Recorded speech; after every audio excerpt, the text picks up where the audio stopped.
culpado não é Israel, e sim o Hamas ou os grupos que iniciaram a violência.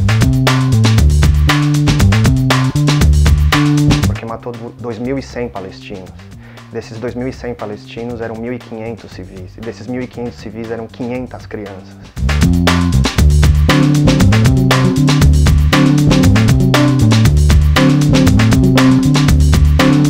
Esse é só um ciclo de uma violência de um longo prazo muito maior. O conflito em Gaza ele é longo e extenso e ele anda junto com o conflito israelense-palestino. Mas vale lembrar que Israel abandonou Gaza unilateralmente lá atrás e hoje Gaza não é um território ocupado, não existe uma discussão que existe na Cisjordânia, é um posicionamento diferente, e Gaza é controlada por uma organização terrorista, que é o Hamas, que não reconhece o direito de existência de Israel e não aceita negociar e usa da violência para alcançar o seu objetivo, que é a criação de um Estado palestino onde Israel estaria localizado e somente a existência desse Estado palestino. Na verdade, essa pergunta ela é sintomática por um motivo, que ela mostra exatamente o problema que a gente tem de responsabilizar Israel pelo que Israel faz. Então aí a gente levanta essas perguntas, a Israel é responsável, é culpado, um outro ator de repente é culpado pelo que acontece na Palestina, ao ponto de você ter, por exemplo, Naftali Bennett, que é um ministro israelense, falando que os palestinos cometem autogenocídio. Quer dizer, então se abre um campo para ouvir barbaridades desse tipo. E não é que Israel é só culpado pelo massacre, ou é responsável por esse massacre. Segundo dados da ONU, 460 mil palestinos foram deslocados. Nos 50 dias da operação, você teve cerca de 17.200 casas destruídas. Então, aí no fim, a gente acaba aceitando a possibilidade de que Israel possa destruir toda uma sociedade, destruir a política, aniquilar a política dessa sociedade, que possa colocar abaixo toda uma infraestrutura de cidades, de vilas, de campos de refugiados, e não há um culpado.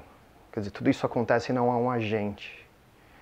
Quer dizer, eu acho que tudo isso passa pela questão de como você poderia responsabilizar Israel, de fato, pelo que acontece. O Hamas não é uma organização pacífica, nem com os próprios palestinos. Depois que o Hamas ganhou as eleições, ele simplesmente exterminou todos os seus opositores políticos. Israel tem que lidar com um dilema, que é defender a sua população versus ter o risco de civis ou inocentes serem mortos nesse processo. Esse é um dilema entre a vida do seu povo versus a vida do outro. Como nós estamos falando de guerra, de conflito armado, é complicado a gente minimizar toda a discussão do conflito armado e colocar como se fosse uma competição moral. É uma guerra, e na guerra vence quem é mais forte, é um choque de forças. A guerra ainda é um choque de forças. Isso não significa que na guerra não exista considerações morais, mas essas considerações morais não podem ser extintas, não podem se sobrepor ao que é uma guerra. Você pensar que desde 2007 a faixa de Gaza está cercada. Existe um cerco sobre Gaza, em que tudo que entra e tudo que sai é controlado por Israel. Existe um relatório da ONU que diz que em 2020 a vida em Gaza vai ser inviável. Você não vai ter uma fonte segura de água para beber água, os dados de segurança alimentar vão ser desastrosos. Um semestre antes do início da operação, o desemprego em Gaza, entre a população jovem de 15 a 29 anos, era de 58%. Quer dizer, então, existe um contexto maior do que simplesmente os bombardeios, que cria uma situação insustentável socialmente. E aí não é só simplesmente dos ataques aéreos a Gaza, ou da incursão terrestre da Operação Margem Protetora a Gaza. Então você tem uma sequência, e a gente perde a perspectiva que dentro do sionismo, a questão da violência e das atrocidades é um instrumento político. Quer dizer, atrocidades e violência viram um instrumento político para o sionismo. E se a gente não considerar as responsabilidades de cada ator, você ignora essas coisas como se não houvesse um agente. Você tem um prédio de civis, e nesse prédio existem armas escondidas.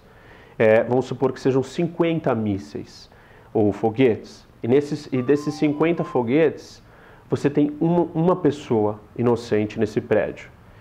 Você calcula a proporcionalidade de acordo com essa conta, os 50 versus 1. Nesse caso, atacar o prédio não seria desproporcional.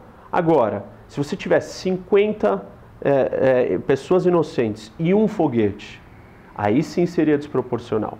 Agora, se você tivesse 50 pessoas e um foguete, mas esse foguete fosse uma bomba atômica com uma capacidade de destruição de milhões, não seria desproporcional 50 por esse objetivo.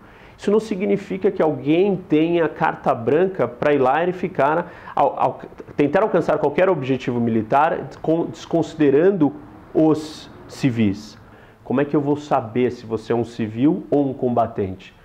Todo mundo, ambas as partes numa guerra, têm a obrigação, não existem só direitos, têm obrigações, de se identificar como combatente. O Hamas, por ser uma organização terrorista, não se identifica como combatente. Não só isso, ele vai além.